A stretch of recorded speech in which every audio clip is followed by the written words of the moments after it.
Welcome to the Savvy Property Investors Podcast, a weekly show that delivers the best hard-hitting property industry news, business advice, and talks that will get you ascending in the real estate industry. Now, here's your host, the amazing award-winning property and business coach, best-selling author, and serial entrepreneur, Miss Sapphire Gray.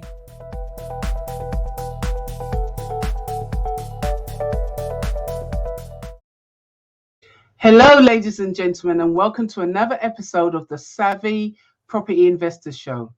This is the show for newbie and seasoned property investors, coaches, consultants, and trainers who want to become savvy investors and build a legacy for their loved ones.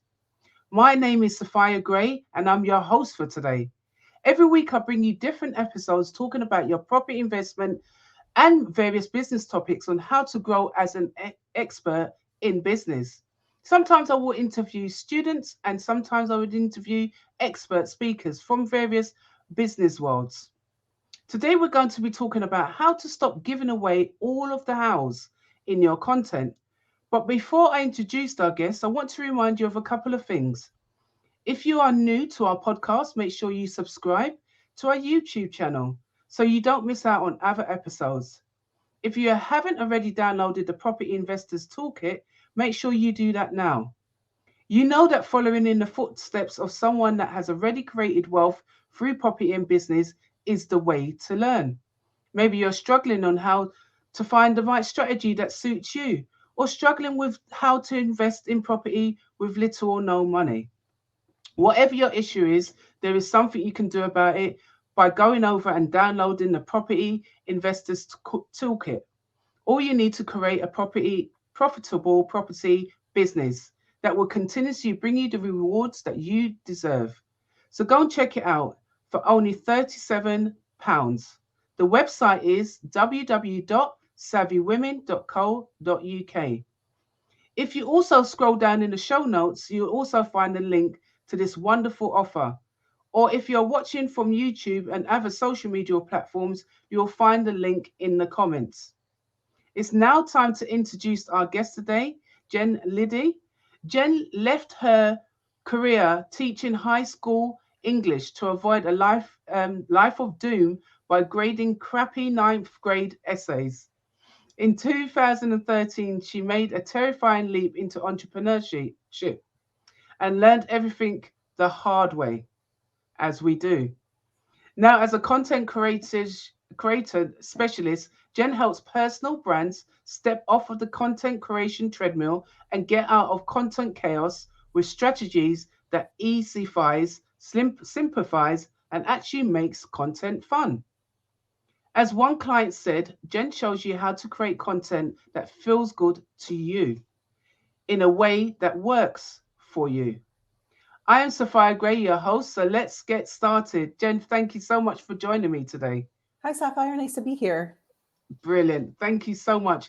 I just want to, applaud you for jumping off that treadmill of employment and really taking the leap into entrepreneurship. And I know things can be a struggle when you're starting out in business, but you've done extremely well. And, glad to have you as a guest today. Oh my God, that's so nice of you to say. Thank you. Yeah, you're welcome. So tell us, what's your background and how did you get to become an entrepreneur?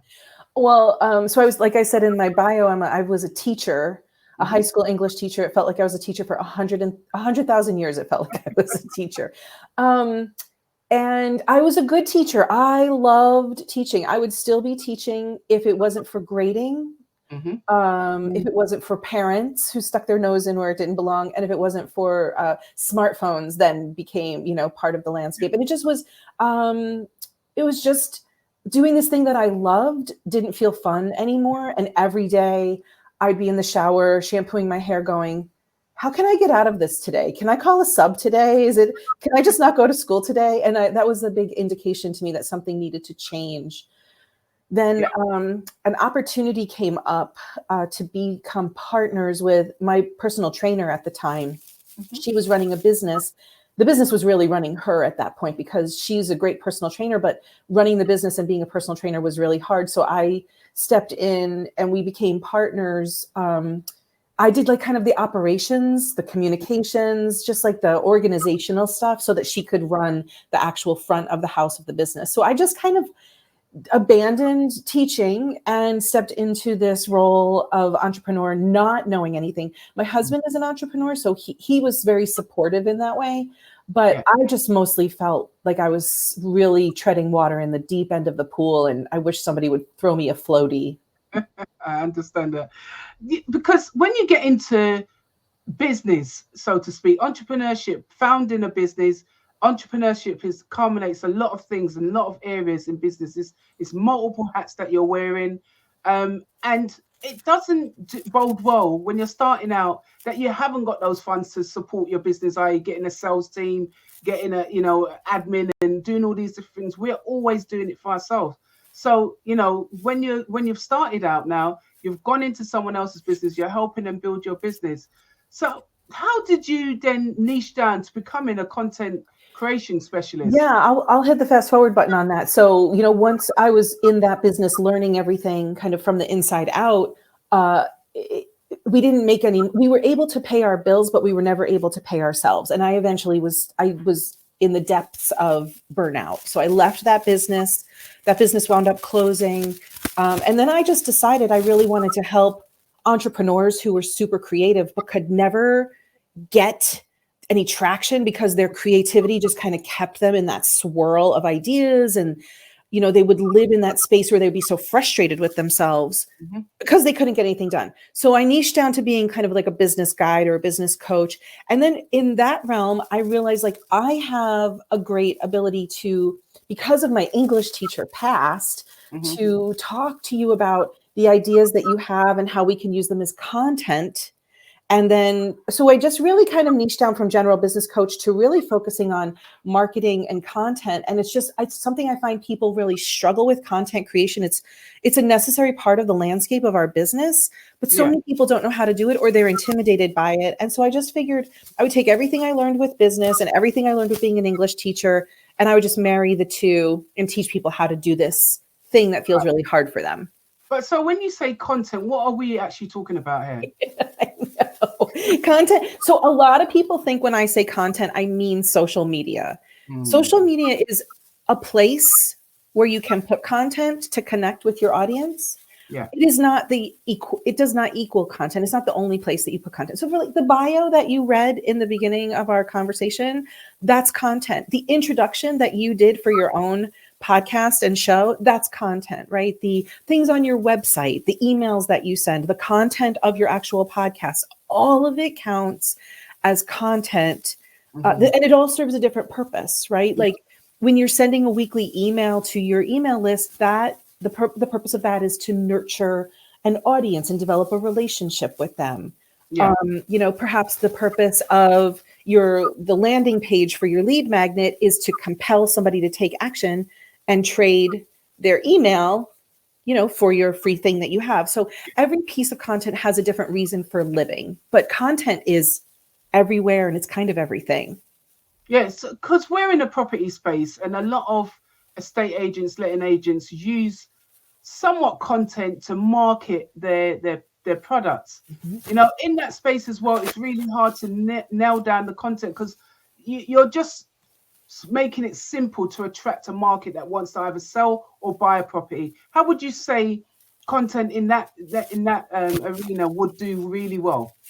So tell me a little bit about when your audience is using content, they're using it to market. What's the platform that they're generally stepping onto first? So they're going onto their website and it's just the basic generic. I find that, and I always try to say to people, when you're in the space of an investor or an estate agent or letting agent, you've got to attract the clients because the first interaction with you is your website. And if your content is generic, the same as everybody else's, people are not going to be attracted to that. They'll probably just be attracted to the price. However, I want to find out what is the best way that you can stand out as, on your website with content. Yeah.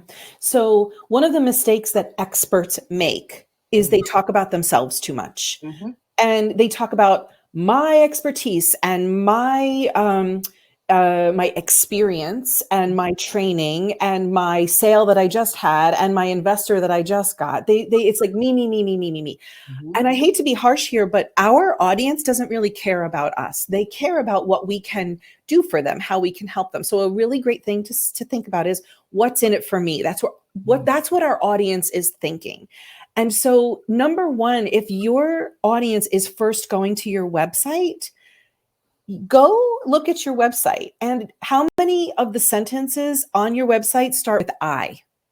How many of the sentences on your website start with me? And then really start turning that around to be like, you want to, you know that investment is an amazing way to make money and secure generational wealth for the future. You know that, and just like by turning it around, you're speaking directly to your audience member and they're like, oh, this person really, like they lean in, right? Like they're like, this person gets me. They know what I want. They know what I feel. They know where I am right now. And a simple turnaround statement to get into the head or the mind of your audience member and just speaking their language. That's another important thing. When you go to your website and you assess how much I is there, then assess how much jargon is there. Yeah. And so if you can just really meet your audience where they are using their language, speaking directly to them, that can change, that can begin to change a lot for your content creation. Yeah, because some people will say, you know, well, do we have to create content? Is one of the questions. You know, why do we have to create content? I'm tired of writing. I'm tired of trying to play to my audience. But do we have to create content? Yes. You know, I know that it feels like this treadmill to nowhere or the escalator to nowhere. But the thing is, once you understand what your audience needs to hear, and basically imagine there's like 5 or 6 things that you say to your audience all the time. I bet for everybody listening that there are 5 or 6 things that you're constantly repeating to people. Think of each of those as a content bucket. And the reason that content feels so exhausting to people is, well, we're constantly trying to like bake the bread from scratch. Yeah. But really, if we have content buckets where we can pull this idea out and talk about it this week, and we pull like something from bucket 2 out, we talk about it next week, it's so much easier to just generate content based on those themes or ideas or struggles or problems or solutions that we have.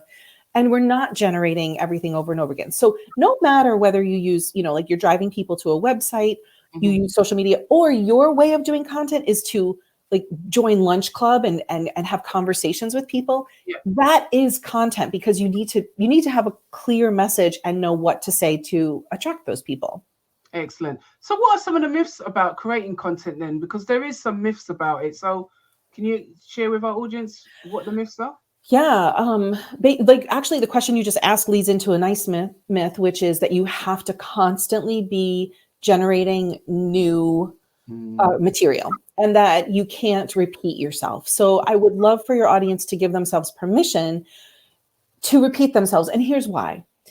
Let's use social as an example. On our social channels, 1 to 2% of the people who follow us actually see anything we post. True. And that's if it's organic. If you get paid, more people will see. But if you have 2,000 people following you on Instagram and only 1 to 2% are seeing the organic posts, or even 10% are seeing the paid posts, that's still not your entire audience. If you have a 30% open rate, that's a pretty amazing open rate, but that means 70% of your people never saw it, right? So we have to kind of repeat ourselves, and it doesn't have to be in the same way. It's not like you're just regurgitating. So repeating is different than regurgitating. But when you go back to those ideas of like, these are the buckets of things I talk about, these are the themes, these are the problems, it's like, oh, I always talk about the importance of like, give me a really basic thing that your people would like talk about all the time. All right. So how to start a property business. Okay. So you want to get into property business. You know that this is an amazing way to make wealth for yourself and maybe leave a legacy for your children. Here's the first thing you need to know. Here's the second thing you need to know. And here's the third thing you need to know. Now, you don't need to give people all of those 1, 2, 3 things in one post or one email. You could even break that into 3 posts Yeah. And you can say those three things 1,000 different ways with 1,000 different examples, stories from your experience, stories from your client's experience, stories from a friend's experience. Like, you can teach the same thing over and over. And in fact, if we don't teach the same thing over and over, we're actually doing a disservice for our audience, because I want everybody listening to think about how many times you say to the people who you live with, close the refrigerator door, close the refrigerator door, close the refrigerator door, close the refrigerator door, pick up your socks, pick up your socks, pick up your socks. Like, nobody, Roll. right? So we have to say things. Even the people who love us dearly aren't really listening to us. So anyway, it's really doing our audience a service if we can repeat ourselves for them in different ways that are engaging. Absolutely. I totally agree with that, because it's, even though I could answer a question, and despite I love my clients asking me, I always say, ask me 1,000 times and get it right. And they will repeat the question. So you have to repeat your content, because you know the audience that you are working with. And some people would then, like on the 6th try, get that aha moment. And then you could say, yeah, brilliant, you've got it now. But if you didn't repeat yourself, then they wouldn't have got it. It's so true. I actually experienced this in my group membership with clients who, like, I have had them for 6-8 months, and we're talking about the same thing all the time. And then, you know, one of them will say to me, "Oh, you've been talking about this for a long time. I just got it today." And they want to beat themselves up, like, why didn't I get it the first time? But it's kind of like the taxi going by with the light on. Like, it all has to happen at exactly the right moment.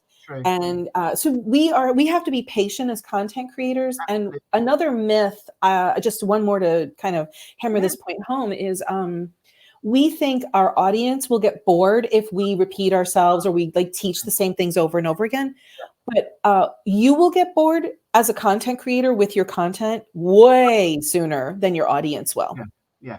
I totally agree with that one as well, because I've done repetitive content in a different way. And it's the different ways, because you always do A/B testing anyway. So if you're going to do A/B testing, why not switch the content? Because what someone may receive, others may not.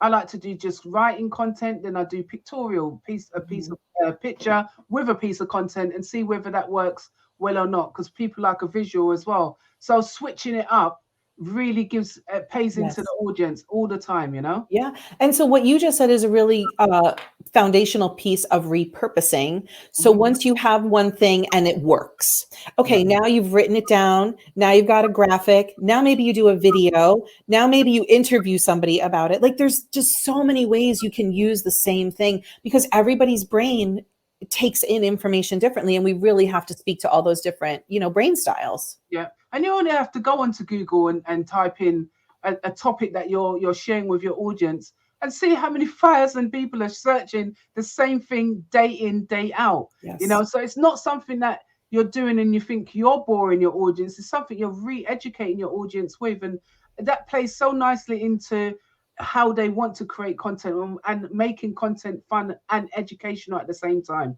Yes. Brilliant. Jen, thank you so much. Join us after the break with more insights from Jen. Like what you hear so far? Make sure you never miss a show by clicking the subscribe button below. Our podcast is only made possible by great listeners like you. Welcome back, and thank you so much for sharing some really great insights with us in the first half. You talked more like on myths and debunking those, and why people should create content, and in the way they should create it as well. And we talked about like how you broke yourself down into this niche as well, which I think is phenomenal as well, because there's not a lot of people that can really teach how to create content. You may see them out there, but the way you've broken it down is excellent. It simplifies things as well, and it's coming from a space of someone who's been a teacher is now teaching in a different way. And I think that's why it works well with you as well. Thank you. So what is giving away all the hows in your content, making it harder for you? Yeah, let's talk about this. So one of the default things that experts do when they're creating content is they're like, oh, I just have to give value. I was told my content has to be valuable. And to most people that equals, I'm going to teach you how to do something. I'm going to give you all the steps. I'm going to like break it all down for you. And there's a couple of reasons that is not working for you to convert people in your content. First of all, it's exhausting you to give away constantly every step. It's making you feel like my value is I'm not getting paid for what I'm bringing to the table. I'm constantly giving steps away. What are people going to hire me for? That's a big question that I get. But on the other hand, again, from the audience focus, when you give your audience all the how-tos, what that tells them is they, quote, should be able to do this on their own. Because look, there's Sapphire. She's telling me step 1, step 2, step 3. Why can't I do this on my own? What's wrong with me? And I always say, if people could have done this on their own already, they would have. But either like they need their hands held, or they need it explained in the very you way that you explain it, or they need like your program. We have Google, we have Pinterest, we have YouTube. Like when you want to know how to do something, you just Google it, right? But if your audience is constantly being told, here's step 1, step 2, step 3, this is all you have to do, they're thinking, okay, I'm going to save that for later. But we know there's no real transformation happening for people. And the reason that we get into our businesses is to help them create a change, create a transformation, get a solution. So, I mean, we've all done it before too. Like, you know, downloaded that article that's going to teach you how to sleep through the night and you never get around to reading it. So it's actually doing our audience a disservice by giving too much how content. So that is where I come from. So the next question, of course, is then, okay, great. If I'm not doing how-to content, I buy in, but like, what am I putting out there? And that's kind of what I want to just give your audience a brief overview about. Well, you touched on like how it's the hows in your content could be hurting your audience. Can you expand on that a bit? Yeah. So I'll actually use my audience as an example. I recently I'm teaching another thing next month, and I really wanted to get a little bit more in depth on it. So I went searching and I did some research, and I'm reading these articles, all of these how-to blogs, all of these how-to articles, and they're very technical. They're very complicated. It feels very big. It feels very heavy. And I'm like, I'm a smart person. I have 2 master's degrees. I run a business. Like, why can't I figure this out? What's wrong with me?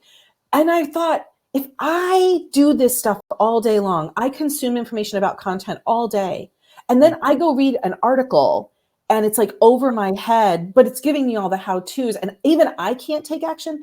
What the heck is my audience feeling? If they're like really struggling with content and they just don't even know what to do, how are they gonna? If they receive an article like that and it's like, oh, just read this article and here you go. Yeah, it's like, wouldn't that defeat them even more? Because I feel defeated reading those things. Yeah, that's true. So share an easy framework to overcome giving away all the hows. Yes. So it's called I'm sorry, my dog is barking in the background. What's your dog's name? Let's give it a shout out. Of course. There must be a squirrel somewhere. Okay, so I call this framework the PASA Framework, PASA, and I did this to really make it easy to understand. So I just want to talk about how we can give value to our audience without giving away all the how-tos. And I'm going to preface this framework by saying one of the most important things we can do for our audience is meet them where they are in their journey, right? Because sometimes we want to talk to our audience like almost like we would talk to our clients. But our clients are like way further down the journey than the people who are absorbing our content are.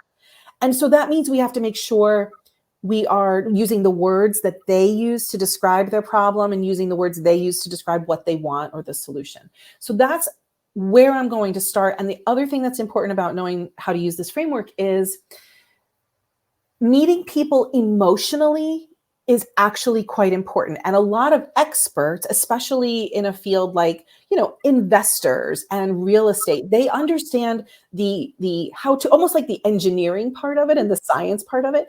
But to really connect with somebody, you have to see them and they have to be able to hear you. And the way that we do that is by using their words in an emotional way, not in a schmaltzy kind of emotional way, not in a manipulative way, but just seeing them. So I call this kind of almost like a mirror that we're giving to our audience. So let me go through the framework. There's 4 parts to it. It's called the PASA framework. So the P in PASA is we kind of open up and this works for whatever you're using, email, podcast, social. We open up by mirroring to them one small either problem, which is the P, or the potential or the promise. So a lot of people will say to me, I don't always want to focus on the negatives, right? So, okay, let's focus on the potential. So for your audience, what is a promise or a potential that your audience really wants to get out of investing? Passive income. They want to make an income each month. Yeah. So, you could open this up by saying, Sapphire is able to create $30,000 in passive income every month. Or what would it feel like to have 3,000 extra dollars or 3,000 extra euros every single month? And that is an attention getter because it's like, yeah, that would be nice. And it doesn't have to be cheesy, right? It can just be like you're opening up with whatever the potential or the problem is. And so this is a way that we first connect with them and grab their attention.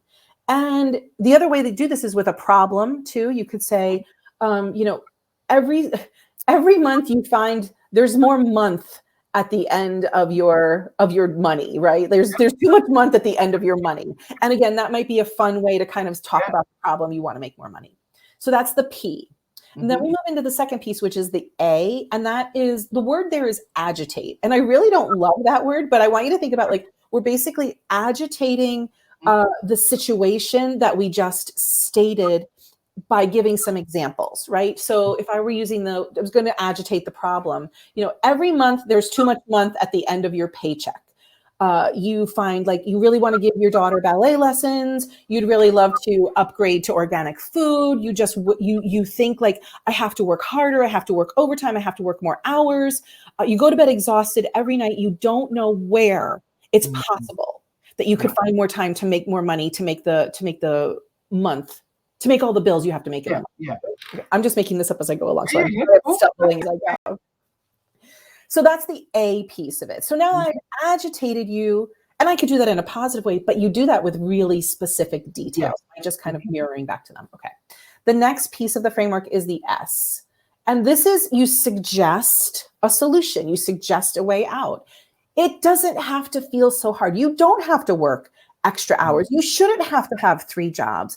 There is a way that you haven't considered. And I have been working in this area for 23 years. And I know that I can teach it to you. And it's basically property investing, right? So that sets you up as the expert, and it gives them a solution, and it offers them a way out of the pain.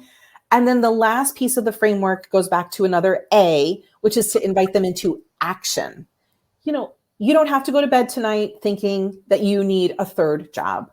I would love for you to set up a discovery call with me so that we can talk about blah, blah, blah. Now, it doesn't always have to be action, does not always have to be a sale. It doesn't have to be cheesy. It doesn't have to be pushy. It could be, if this resonates with you, put a heart below. If you know a person who's struggling with this, share this with somebody else.